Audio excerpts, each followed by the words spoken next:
ಪರಪ್ಪನ ಅಗ್ರಹಾರದಲ್ಲಿ ದರ್ಶನ್ಗೆ ರಾಜ್ಯವೈಭೋಗ. ಸರ್ಕಾರದ ವಿರುದ್ಧ ಈಗ ಬಿಜೆಪಿಗರು ಮುಗಿಬಿದ್ದಿದ್ದಾರೆ.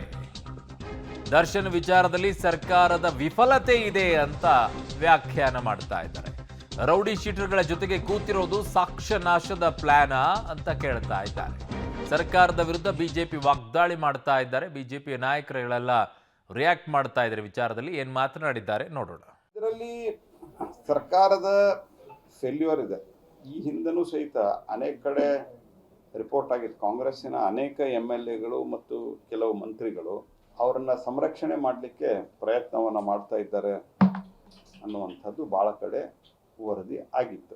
ಆ ಒಂದು ಹಿನ್ನೆಲೆಯಲ್ಲಿ ನೋಡಿದಾಗ ಇವತ್ತು ನಡೀತಾರಂಥ ವಿದ್ಯಮಾನಗಳನ್ನು ನೋಡಿದಾಗ ರಾಜ್ಯದಲ್ಲಿ ಜನಸಾಮಾನ್ಯರು ಸತ್ತರೆ ಅವರಿಗೆ ನ್ಯಾಯ ಇಲ್ಲ ಅನ್ನುವಂಥ ಸಂಗತಿ ಇದರಿಂದ ಸ್ಪಷ್ಟ ಆಗ್ತಾ ಇದೆ. ನಾಳೆ ಇವ್ರು ಕೇಸ್ ಹೆಂಗೆ ನಡೆಸ್ತಾರೆ ಹಿಂಗಾದರೆ?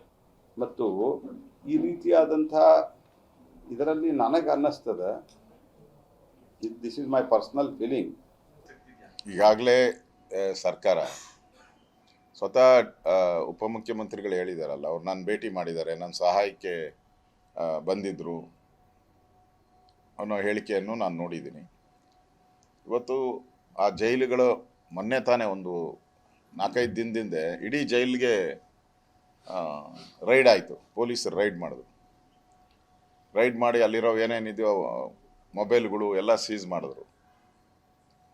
ಅಕ್ರಮ ಏನು ನಡೀತಾ ಇತ್ತು ಅದೆಲ್ಲವನ್ನು ತಡೆಗಟ್ಟುವಂಥ ಕೆಲಸವನ್ನು ಮಾಡಿದ್ರು. ಅದಾಗಿದ್ದು 4